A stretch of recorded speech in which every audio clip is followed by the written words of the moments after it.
And I got off duty one night at midnight and went to bed, and I was called and told to come fix the radar. There was something wrong with it. And so when I got up to CIC and I asked them what the problem was, they said, well, we're tracking an aircraft here at 3,400 miles an hour.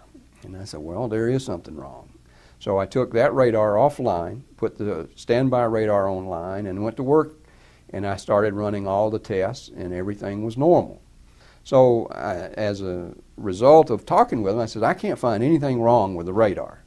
But there was clearly, they had clear plots, and they told me, this is an absolute stellar contact, because you usually get the size of the blips usually do with either the size of the contact or the shape, something, and this was a blip that was better than a ½ inch across, which indicated a really large target or something very close.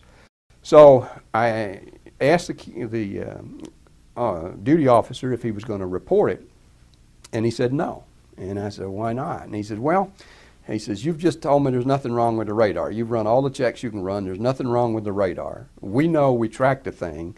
If we report it, then Colorado Springs is going to ask us what's wrong with our equipment. And you've already said there's nothing wrong. So you and I then have a problem. We both are in trouble. We got to come up with a story. And he says, I'm not going to report it. It was one contact. That was it.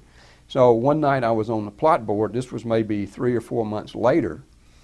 And here comes this contact, and the second blip, you could see that this thing was moving. It was moving like 3 or 4 inches on a 360-mile scale, and so sure enough, I plotted it, and it was 3,400 miles an hour.